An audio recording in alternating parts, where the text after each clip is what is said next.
এই মুহূর্তে যে গুরুত্বপূর্ণ খবরের দিকে আমরা নজর রাখছি। পদত্যাগ করছেন না মমতা বন্দ্যোপাধ্যায়, প্রতিবাদ হিসেবে পদত্যাগ করছেন না মমতা বন্দ্যোপাধ্যায়। কি বলেছেন জানাবে আমার সঙ্গে আমার প্রতিনিধি আবির ঘোষাল রয়েছে। আবির,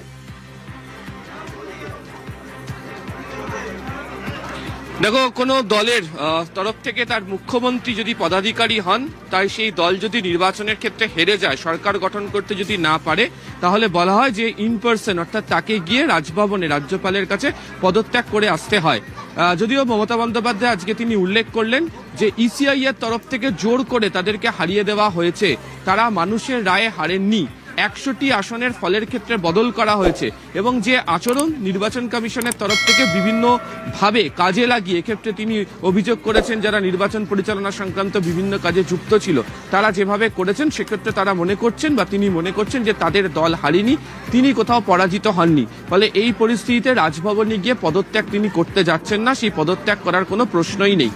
এদিনকে তিনি যখন সাংবাদিক সম্মেলন কালীঘাটে তিনি করলেন, পাশে অভিষেক বন্দ্যোপাধ্যায়, কল্যাণ বন্দ্যোপাধ্যায়, ডেরেক ওব্রায়ান, শোভনদেব চট্টোপাধ্যায়, চন্দ্রিমা ভট্টাচার্য, ফিরহাদ হাকিমকে পাশে বসিয়ে সেখানে তিনি উল্লেখ করেছেন যে গোটা রাজ্যের বিভিন্ন জায়গাতে গণনা কেন্দ্রগুলোর মধ্যে কি ধরনের ঘটনা ঘটেছে। তিনি উল্লেখ করেছেন যে ভোট লুট করা হয়েছে কাউন্টিং এর সময়। দ্বিতীয়ত, তিনি যে নিজের বিধানসভা কেন্দ্রের প্রার্থী ছিলেন, অর্থাৎ ভবানীপুরে, সেখানকার যে কাউন্টিং সেন্টার ছিল তার ভিতরেও ঠিক কি কি ঘটনা ঘটেছে সেই সংক্রান্ত অভিযোগের কথাও এদিনকে তিনি তুলে ধরেছিলেন।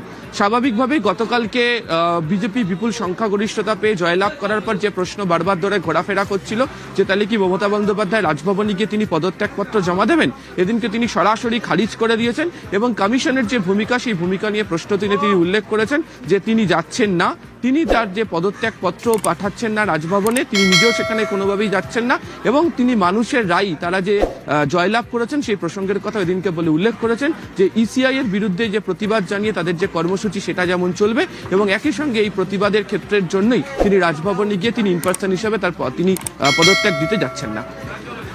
সঙ্গে থাকো। পদত্যাগ করছেন না মমতা বন্দ্যোপাধ্যায়, প্রতিবাদ হিসেবে পদত্যাগ করছেন না মমতা বন্দ্যোপাধ্যায়, কমিশনের বিরুদ্ধে জোর করে হারানোর অভিযোগ। রাজভবন